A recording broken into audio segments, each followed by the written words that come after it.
lagi bersama Kananda, Fanya, dan Elvi di Superbook Kids Club. Seru banget hari ini Kananda bersama dengan Fanya dan juga Elvi dari gereja apa? Basilea Menteng. Tepuk tangan dulu buat adik-adik kita. Nah, hari ini kita akan ngobrol-ngobrol bareng sama Fanya dan juga Elvi. Tapi supaya lebih seru ngobrol-ngobrolnya, kita mau masak-masak. Siapa yang mau masak-masak? Oke. Nah, hari ini kita akan membuat pizza tapi dari roti. Jadi bahan utamanya adalah roti. Roti dong. Nih, kita di sini punya roti, terus susu, ini Telur, ini mentega, sosis, mayones, dan keju mozzarella. Di sini juga kita punya bolognese. Pertama-tama yang kita perlu lakukan adalah kita akan memotong-motong roti-roti ini menjadi kotak-kotak kecil. Kalian udah bisa memotong kan? bisa. Nih, kalian contohin dulu ya. Nanti kalian yang akan memotong, oke? Kita potong kecil-kecil. Sambil menunggu adik-adik, kita akan memotong-motong sosisnya. Terus kalau kalian mau motong-motong, ingat ya, hati-hati karena ini benda apa? Tajam. Yang kita butuhkan selanjutnya adalah telur.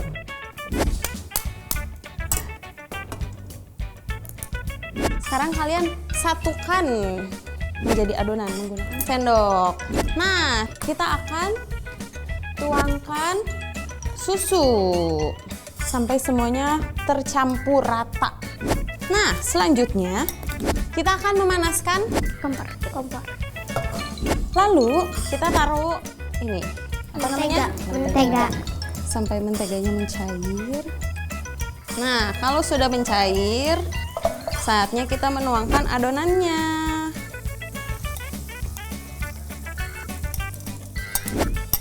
Terus kita bentuk jadi bulat. Lalu bagian atasnya kita akan tambahkan topping. Toppingnya ada apa aja di sini?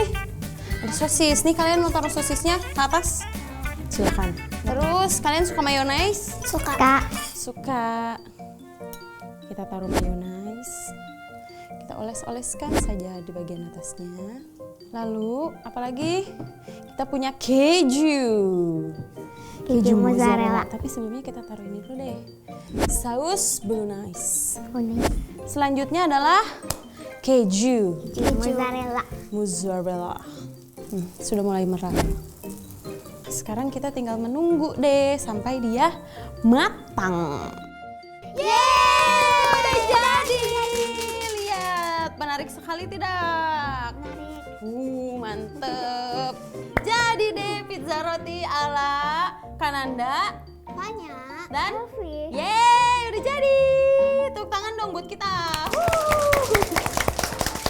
Nah, mana coba hasil kreasi adik-adik pizza roti buatan kalian? Kananda juga mau lihat, oke? Nah, karena roti pizzanya sudah jadi, kita mau lanjut ngobrol-ngobrol sambil makan roti pizza. Tapi sebelumnya kita mau berdoa dulu ya. Oke, kita lipat tangan, kita tutup mata, kita berdoa. Tuhan Yesus yang baik, terima kasih Tuhan untuk hari yang indah ini kami bisa berkumpul kembali untuk Superbook Kids Club. Tuhan Yesus tolong berkati Superbook Kids Club dari awal hingga akhirnya, sehingga apa yang kami lakukan ini Tuhan semuanya hanya untuk kemuliaan nama-Mu. Terima kasih Tuhan Yesus yang baik, dan nama Tuhan Yesus kami berdoa dan mengucap syukur. Amin. Ayo kita waktunya ngobrol-ngobrol. Gimana, enak nggak? Enak. Yang adik-adik gimana, enak nggak roti pizzanya? Enak banget kan? Nah, sambil kita makan nih, kita mau ngobrol-ngobrol sedikit. Tema kita hari ini itu adalah tentang meminta maaf. Biasanya kan kita diajarin kalau misalnya ada orang yang melakukan kesalahan, kita harus memaafkan kan? Tapi ada yang gak kalah penting daripada memaafkan, yaitu meminta maaf. Nah, sekarang Kananda mau nanya nih sama Fanya dan juga Elvi. Kalian pernah gak sih berbuat sesuatu kesalahan sama orang lain, sampai orang itu jadi kesel sama kalian, jadi marah sama kalian? Pernah. Apa? Kesalahan apa yang pernah kalian buat? Aku waktu itu nggak sengaja mecahin gelas temen, Kak. Gimana? Itu lagi di mana sih emangnya? Lagi di rumah temen, aku mau minum terus tiba-tiba pecah. Oh, kalau kamu apa yang pernah kamu lakukan? Kalau aku ada temen aku namanya Ainun, dia cerewet banget. Terus kalau ada satu temen namanya Ara, nah dia ada salah dikit. Abis itu teman aku teriak-teriak gitu. Oh. Jadi aku tuh kesel gitu. Terus nih, setelah kalian melakukan kesalahan, gimana perasaan kalian? Makin sana aku tuh kayak nyesel gitu kalau yang aku perbuat itu salah. Menyesal ya di Ya, hati ya. Kalau kamu? Kalau aku sama kayak Elvi. Menyesal. Ya. Oke, sekarang ada yang mau nanya nggak sama Kananda? Ada nggak sih Kak contoh orang yang berani minta maaf tapi dimaafkan nggak? Oh, kalau untuk menjawab pertanyaan itu Kananda punya banget nih. Ada nih satu tokoh Alkitab. Gimana kalau kita sama-sama lihat aja nih di Semua Tentang Alkitab. Sekarang aku tahu. Wow, wah enak banget ini pirnya. Shalom adik-adik semua, kembali lagi bersama Detektif Nanda di Semua Tentang Alkitab. Adik-adik nih, Kananda baru membelah sebuah pir menjadi dua. Mereka terlihat kembar ya, sama bentuknya sama, terus warnanya sama, tidak ada perbedaan ya, seperti yang kita bisa lihat. Mereka kembar. Nah, hari ini kita mau belajar dari sepasang anak kembar. Tapi mereka itu tidak sama seperti pir ini yang sama persis. Mereka tuh berbeda banget adik-adik. Bahkan mereka tuh sampai bertengkar selama bertahun-tahun. Wah, pasti itu pusing banget ya orang tuanya. Tapi kalian tahu nggak kira-kira siapa yang akan kita bahas? Kita langsung bahas aja di Semua Tentang Alkitab. Sekarang aku tahu. Yang pertama, silsilah. Jadi kalian tahu kan Bapak Abraham? Nah, Bapak Abraham ini punya anak namanya Ishak.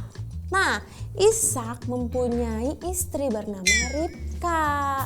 Tapi Ribka ini mandul adik-adik, tidak bisa punya anak. Akhirnya Ishak dan Ribka itu berdoa kepada Tuhan supaya bisa punya anak. Dan doa mereka dikabulkan oleh Tuhan. Akhirnya Ishak dan Ribka mempunyai anak. Nah, tapi selama di kandungan anak-anaknya ini selalu bertengkar adik-adik. Sekalipun di dalam perut mereka itu suka bertengkar. Nah, makanya Ribka itu berdoa kepada Tuhan. Jadi yang pertama kali keluar adalah namanya Esau karena badannya berbulu jadi dinamakan Esau. Sesudah itu adiknya keluar, tapi ketika keluar adiknya ini memegang tumit dari kakaknya. Karena itulah anak ini dinamakan Yakub karena artinya itu penipu atau cerdik. Ishak berumur 60 tahun ketika Esau dan Yakub ini lahir. Yang kedua, menjual hak sulung. Nah, lalu bertambah besarlah kedua anak ini. Kalau Esau dia itu suka berburu, dia suka ke padang untuk mencari hewan. Tapi kalau Yakub dia lebih suka di rumah, makanya tubuhnya itu bersih. Nah, suatu hari ketika pulang dari perburuan, Esau ini sangat lapar. Dan adiknya kebetulan banget nih dia sedang memasak sup kacang merah. Jualah saja hak sulungmu sebagai anak pertama. Janji hak sulungmu untukku? Sekarang juga? Hak lahir melulu. Aku bersumpah kamu dapat hak sulung itu. Dah, sekarang sini supnya. Terima kasih kakakku. Esau tidak sadar bahwa yang dia jual itu adalah sangat berharga. Kacau banget emang Esau. Nah, sekarang yang ketiga, awal mula perpecahan. Beberapa tahun kemudian ketika Ishak sudah mulai tua, ia meminta Esau untuk berburu dan mengolah buruannya itu menjadi sebuah masakan supaya diserahkan kepada Ishak dan supaya Ishak bisa memberkati Esau. Oke, akhirnya Esau pergi untuk berburu binatang. Tapi ternyata mamahnya yaitu Ribka mendengar percakapan itu dan ia bilang kepada anak kesayangannya yaitu Yakub.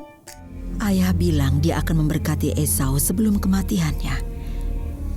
Tapi kamu harus mendekatinya dan menerima berkat itu. Dan kamu bisa kalau kamu ikuti arahanku. Kakakku Esau orangnya berbulu, dan aku tidak. Jika nanti ayah menyentuhku dan menyadari tipuan yang kulakukan, dia akan mengutuki, bukannya memberkati aku.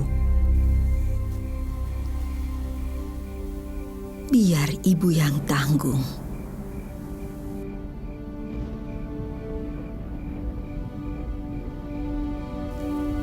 Jadi, kulakukan sesuai perintah ibu.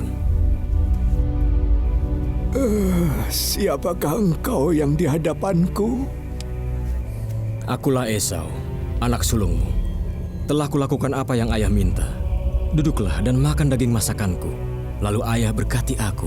Mendekatlah agar aku bisa memegangmu, memastikan bahwa engkau adalah Esau. Suaranya seperti Yakub, tapi tangannya seperti Esau. Lebih mendekatlah kemari dan ciumlah aku, nak.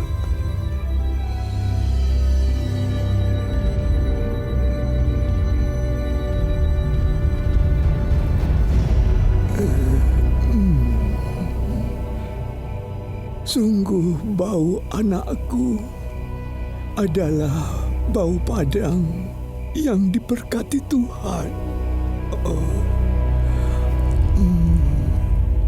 Ketika Esau kembali dan hendak memberikan hasil buruannya kepada papahnya dan meminta untuk diberkati, papahnya bingung. Lah, tadi aku sudah memberkati orang. Wah, mungkin Yakub sudah menipu. Tadi aku ternyata memberkati Yakub. Dia bilang itu adalah kamu. Mendengar itu, Esau menjadi sangat marah. Dia bahkan mau membunuh Yakub. Dan mendengar itu, papahnya dan juga mamahnya menyuruh Yakub, udah kamu sana-sana pergi, kabur. Kamu pergi ke paman kamu Laban. Akhirnya Yakub kabur untuk pergi ke pamannya yaitu Laban.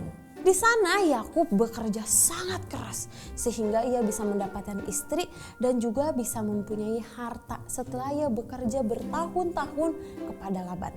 Sampai akhirnya Tuhan menyuruh Yakub untuk kembali ke tanah nenek moyangnya, yaitu kembali ke Ishak. Tapi ia sangat takut. Gimana kalau misalnya Esau ketemu terus dia langsung membunuh aku? Waduh.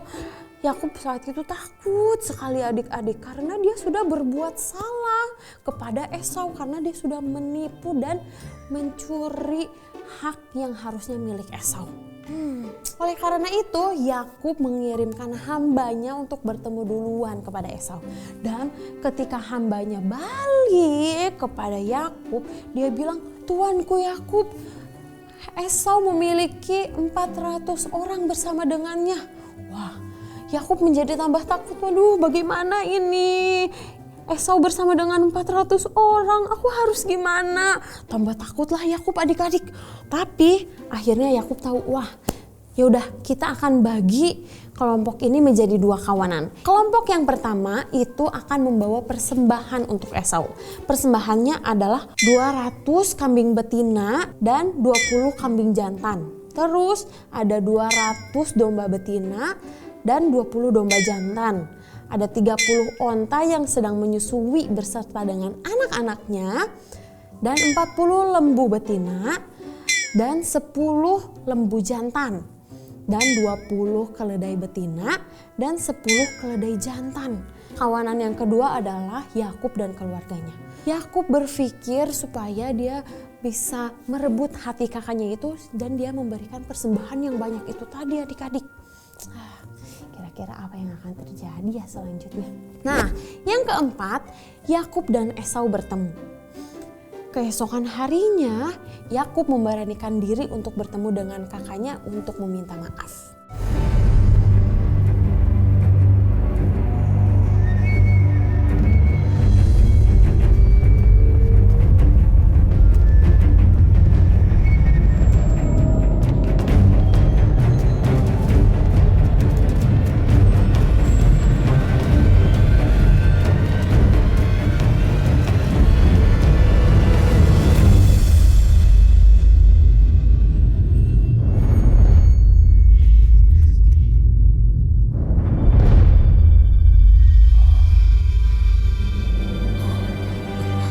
Yakub, adikku. Yakub, senang kau kembali adikku.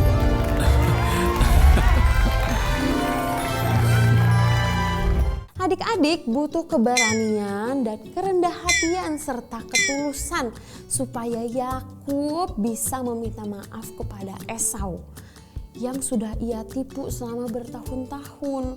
Selama ini perasaan Yakub itu gelisah. Dia takut, bahkan ketika memikirkan kakaknya aja dia udah langsung takut adik-adik, karena di hatinya itu dia memiliki rasa gelisah karena dia tahu nih dia sudah melakukan kesalahan.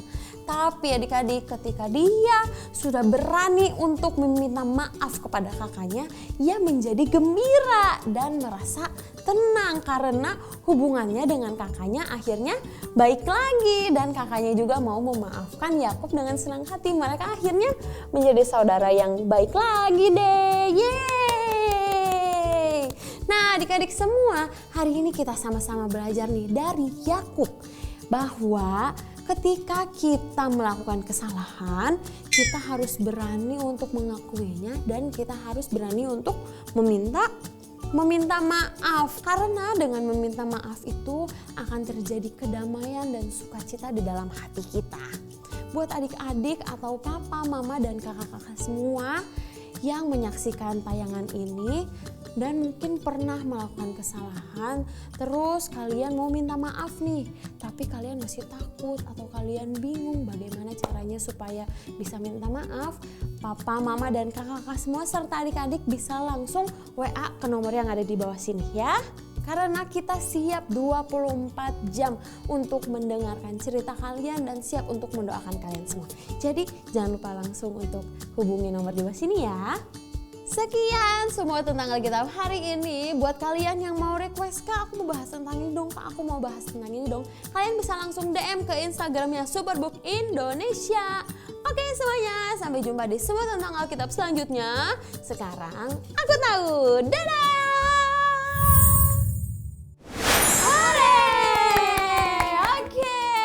Kita mau lanjut ngobrol-ngobrol kita. Sekarang ada yang mau nanya nggak sama Kananda? Kak, aku mau nanya. Apa? Kenapa sih Kak terkadang kita susah untuk minta maaf? Kenapa ya kadang-kadang kita itu susah buat minta maaf? Kananda akan jawab menggunakan Superbook Search. Nih ada pertanyaannya. Coba baca. Kenapa kita susah untuk minta maaf? Kenapa kita susah untuk minta maaf? Kira-kira jawaban dari Superbook Search ini apa ya? Kita lihat yang pertama. Yang pertama, gengsi. Kenapa sih yang pertama kita itu suka susah minta maaf? Karena kita gengsi. Kita ngelihat nih, yang kita sakitin itu lebih di bawah daripada kita. Nanti kalau misalnya aku minta maaf, aku jadi lebih rendah daripada dia. Gitu. Kalian pernah berpikir kayak gitu nggak saat meminta maaf? Nggak boleh kayak gitu. Karena kalau misalnya gengsi itu kita nanti jadi merendahkan orang lain. Kita akan berpikir bahwa kita nggak perlu untuk menghargai orang lain. Itu kenapa yang pertama kita itu susah buat minta maaf. Yang kedua adalah karena Keras kepala atau egois. Keras kepala atau egois. Kenapa sih kalau keras kepala atau egois itu? Nih adik-adik, kata maaf itu sulit banget keluar dari orang yang keras kepala. Karena mereka itu berpikir bahwa perbuatan yang mereka lakukan itu adalah benar kok. aku nggak salah kok menyakiti hati orang lain, aku nggak salah kok memecahkan gelas teman aku nggak salah kok kesel sama orang lain. Nah itu tuh dia tuh keras kepala banget karena dia ngerasa semua yang dia lakukan itu adalah benar. Sebenarnya gitu bagus atau jelek? Jelek, nggak boleh ya, kita nggak boleh keras kepala atau egois. Terus yang ketiga, malu punya salah. Coba siapa yang di sini kalau misalnya salah terus, aduh, aku jadi malu nih ketemu sama orang lain. Aku jadi malu nih. Pernah nggak? Nah, sebagian orang itu ada yang ketika dia melakukan salah jadi malu karena mereka itu merasa perbuatan salah itu adalah aib atau sesuatu yang buruk. Jadi mereka tuh menutupi kesalahan mereka. Jadi mereka nggak mau mengungkapkan kesalahan mereka sama orang lain. Jadi mereka udahlah, aku nggak usah minta maaf lah, nanti aku ketahuan lagi aku berbuat salah gitu. Nah sekarang siapa lagi nih yang mau bertanya? Aku, Kak. Apa? Kenapa ya, Kak, kita harus meminta maaf? Apa yang harus kita lakukan untuk meminta maaf? Pertanyaannya ada dua nih. Kenapa kita harus meminta maaf dan apa yang harus kita lakukan supaya kita bisa meminta maaf? Oke, Kananda akan jawab pertanyaannya Fanya melalui object lesson hari ini. Kita punya sebuah toples bening, terus ada air bening, ada baking soda, dan ada sabun cuci piring, dan yang terakhir ada cuka. Nah, jadi adik-adik, kita melambangkan hati kita itu seperti air mineral ini. Bersih, bening. Tuh. Tapi nih, ketika kita udah mulai melakukan hal-hal yang buruk sama teman-teman kita. Kadang-kadang kita suka ngejek. Apalagi yang suka kita lakukan sama teman-teman kita? Ngejek, terus marah-marah, terus suka jahil, berantem. Pokoknya ketika kita sering melakukan kesalahan, hati kita jadi berwarna butek kayak gini ya. Jadi dirty, jadi kotor. Terus ketika kita sudah melakukan kesalahan sama orang-orang nih, tapi kita cuman bilang maaf ya, terus kita pergi. Kita cuman Nggak sungguh-sungguh minta maaf. Iya, kita cuma bilang, udahlah, kamu kan gitu doang ya. Elah, baper banget sih. Siapa yang suka digituin? Nah, ketika kita cuma bilang minta maafnya kayak gitu doang, apakah akan terjadi sesuatu dengan hati kita? Jadi bersih nggak? Enggak. Jadi bersih nggak? Enggak. Malah jadi tambah kotor ya? Iya. Jadi tambah butek. Nah, coba ya kita aduk. Jadi tambah kayak lumut. Jadi kayak lumut ya, jadi jelek banget.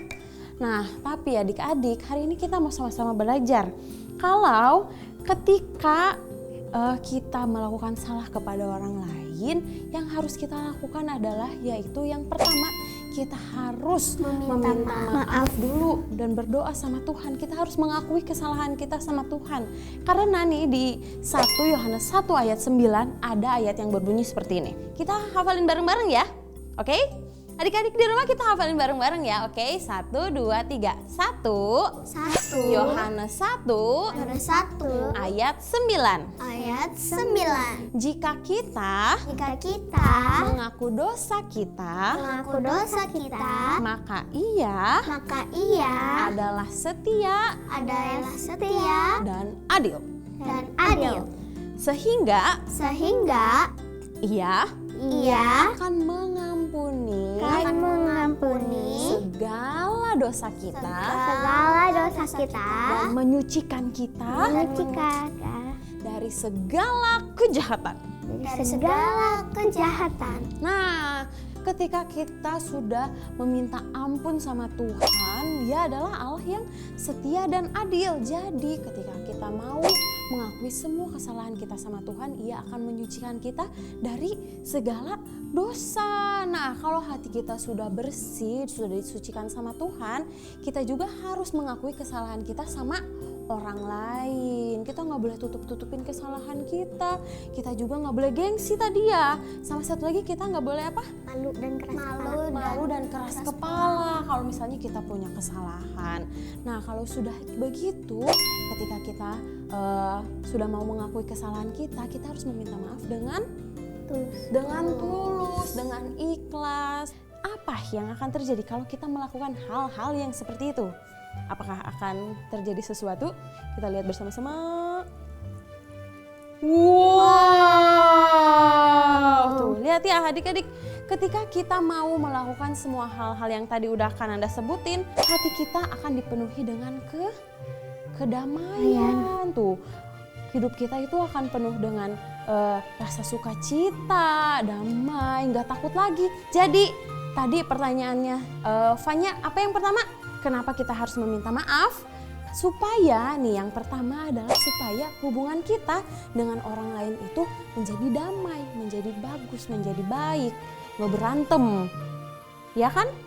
Terus yang kedua adalah kenapa kita harus meminta maaf? Supaya hati kita dipenuhi dengan kedamaian, apalagi sukacita, rasa aman, rasa nyaman.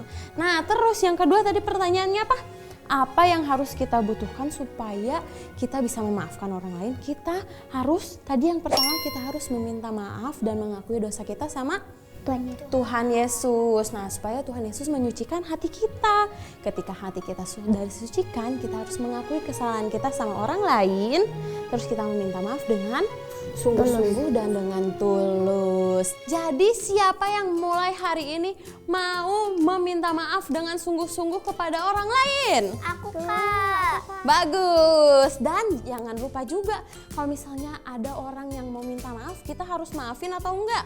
Maafin dong. Maafin dong, bener. Tepuk tangan dulu dong buat kalian semua. Terima kasih ya, hari ini kita udah sama-sama belajar untuk kita berani meminta. Betul. Dan terima kasih juga untuk papa, mama, dan kakak-kakak semua yang terus setia bersama dengan Superbook untuk memuridkan anak di Indonesia. Dan hari ini kami tim Superbook mengajak papa, mama, dan kakak-kakak semua yang tergerak hatinya untuk kita sama-sama memuridkan anak di Indonesia melalui Superbook dan Cahaya Bagi Negeri. Papa, mama, dan kakak-kakak bisa scan QR Code yang ada di sebelah sini. Oke, dan kalian juga harus terus dukung Superbook Indonesia dengan cara follow semua sosial media Superbook Indonesia. Ada apa aja sosial media? Instagram. Apalagi? Facebook. TikTok sama YouTube. Kalian udah pada follow belum? Belum ya. Habis ini harus langsung follow. Adik-adik di rumah juga jangan lupa harus langsung follow dan subscribe YouTube channel Superbook Indonesia. Nah, satu lagi nih, Kananda mau ingetin adik-adik semua, kalian juga harus download aplikasi keren dari Superbook Indonesia. Kalian udah tahu belum? Udah. Apa namanya? Superbook Kids Bible. Betul. Tepuk tangan. Namanya adalah Superbook Kids Bible nih. Buat adik-adik yang belum tahu atau belum download, kalian bisa langsung sekarang buka aplikasi App Store atau Play Store. Terus nanti di situ kalian bisa search Superbook Kids Bible. Nanti di situ ada logo Tuhan Yesus. Langsung kalian download karena di situ ada apa aja? Ada games. Terus video animasi, apalagi? Alkitab dan masih banyak lagi. Kalian udah download belum? Belum. Ya ampun, kalian belum download games keren-keren dari Superbook itu? Habis ini kalian harus langsung download biar kita bisa main bareng ya. Oke. Shalom adik-adik dan kakak-kakak semua. Hari ini Kananda mau ajakin adik-adik dan kakak-kakak untuk kita sama-sama memperingati Hari Anak Nasional dengan ikutan Superbook Children's Day. Woo! Kira-kira apa aja ya yang akan dilakukan di Superbook Children's Day? Nah, kita akan sama-sama bermain bersama dengan teman-teman dan kita juga akan memuji dan memuliakan nama Tuhan. Selain itu, akan ada yang spesial juga dari video Superbook. Siapa yang udah mulai penasaran dan pengen ikutan? Wah, udah mulai banyak nih. Nah, buat kakak-kakak guru sekolah minggu yang mau mendaftarkan gerejanya, kakak-kakak bisa langsung klik link yang ada di bawah sini ya. Jangan lupa langsung daftar dan sampai ketemu di Superbook Children's Day. Dadah! Ya udah, hari ini kita udah sama-sama belajar, kita udah object lesson, kita udah makan-makan. Gimana tadi masakannya, enak nggak? Enak banget. Wih, mantep. Ya udah, kita mau akhiri Superbook Kids Club hari ini dengan berdoa. Ayo semuanya kita lipat tangan, kita tutup mata, kita berdoa. Tuhan Yesus yang baik, terima kasih Tuhan untuk hari ini kami bisa sama-sama belajar Tuhan untuk kami mau mengakui kesalahan kami dan kami mau dengan rendah hati dan tulus untuk meminta maaf kepada orang yang sudah kami sakiti Tuhan. Tuhan Yesus ajar kami untuk menjadi anak-anak-Mu yang baik sehingga melalui setiap apa yang kami lakukan Tuhan, nama-Mu saja yang kami permuliakan. Terima kasih Tuhan Yesus yang baik, dalam nama Tuhan Yesus kami berdoa dan mengucap syukur. Amin. Sampai jumpa minggu depan adik-adik. God bless.